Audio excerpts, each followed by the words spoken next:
Moving on to the next example of Antiquitech, which is star forts. So also known as bastion forts. They're a type of fortification that emerged in Europe during the late 15th, early 16th century.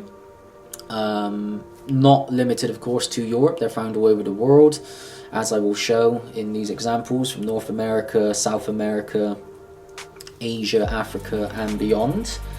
Supposedly the original purpose was for defense against new military technologies of the time, but you'll see that some of these are so far apart. What was the technology advance, the military technology advance in the 1500s compared to the 1800s that required the same design, you know? So in Japan here, Fort Goraku, completed by the shogunate, can I get in 1866. Fortified town in Willemstad in the Netherlands. So again, what do these images make you when you look at these? Are these possible to create in the time frame that was given?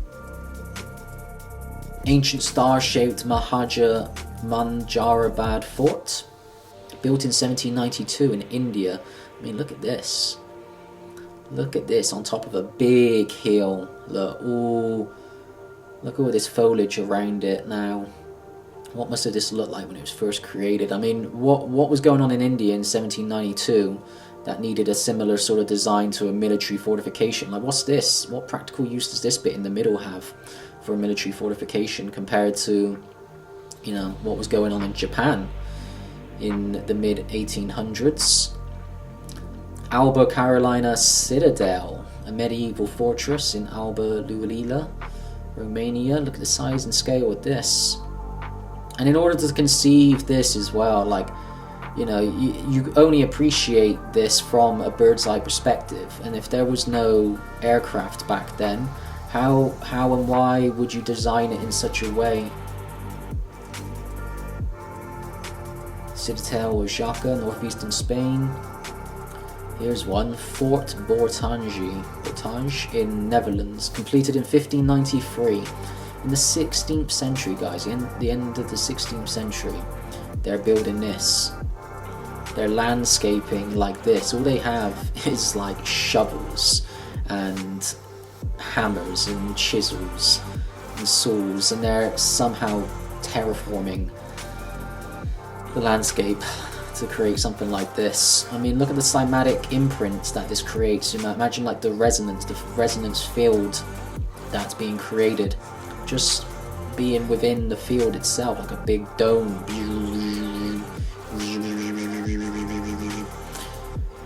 Built by the Venetian Republic in 1593. Look at the size of this. Like, what's the diameter of that, I wonder?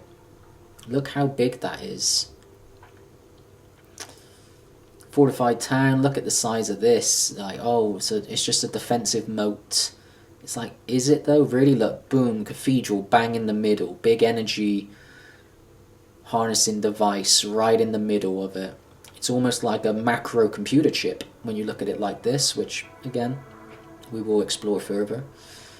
Nearly 1,000 years old. All right, so you know the military advances, the military technology advances were just as dangerous to the people 1,000 years ago as they were, you know, in the 1800s, for the need to build this out.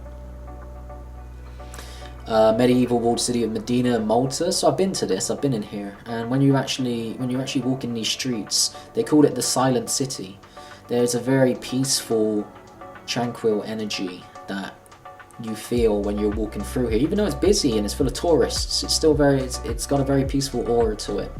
Probably due to the design that you're within the field. Again, big cathedral there. And it's out in the middle of nowhere in Malta as well. In fact, Malta itself is a gigantic star fort. The actual island itself is a star fort, and it has micro star forts built within it.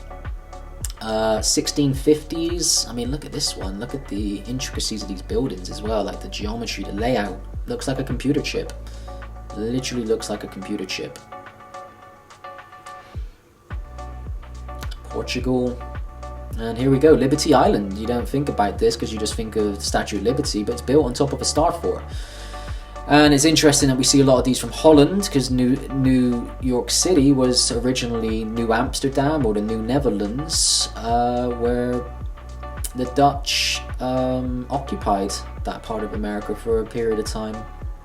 You know, did they build this? Did they build this out?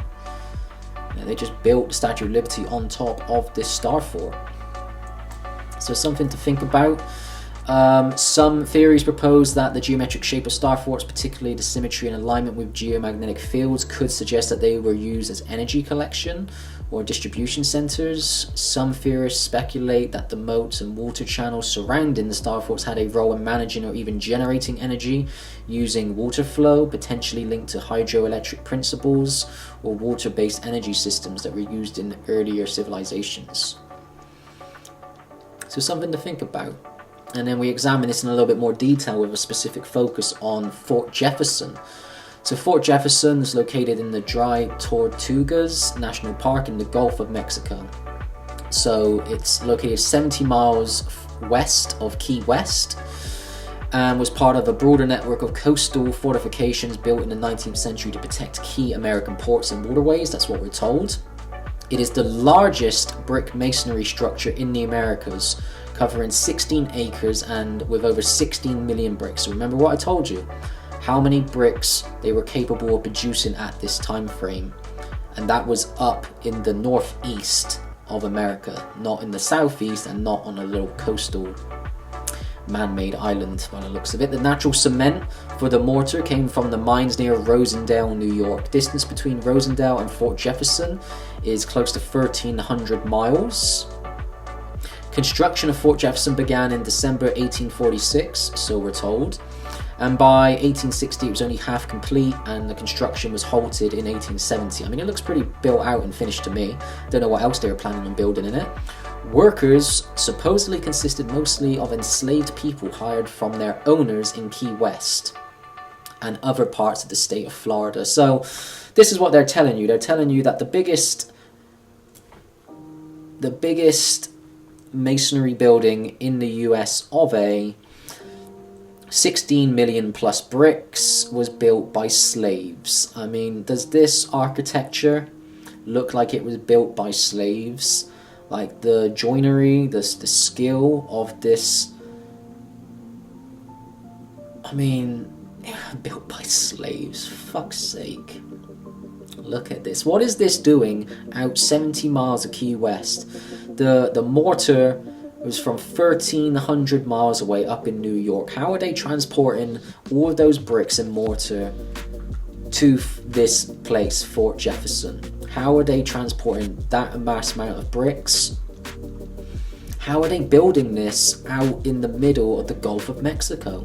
And what was the original purpose of this? For military purposes? Really? Really? I mean, come on. The biggest masonry building in America, 16 million bricks built by slaves. Yeah, of course.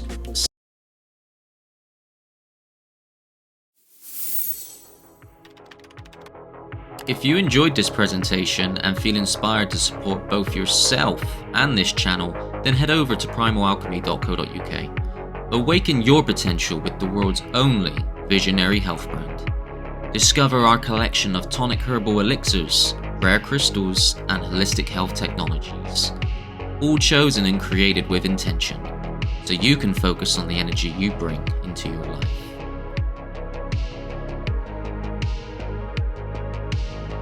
Whether you're grounding yourself, seeking clarity, or elevating your routine, Primal Alchemy supports every step of your journey.